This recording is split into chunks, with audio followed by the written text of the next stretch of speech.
મંદિર જાલે નંદોયા મંદિર જા હમ ચલાવો સંગે સાથ હોયા આવે શિવ ગુરુ કે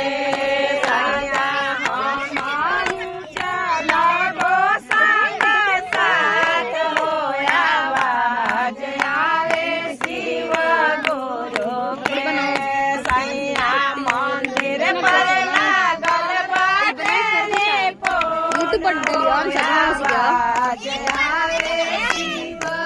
ब्राइटनेस ज्यादा रखो।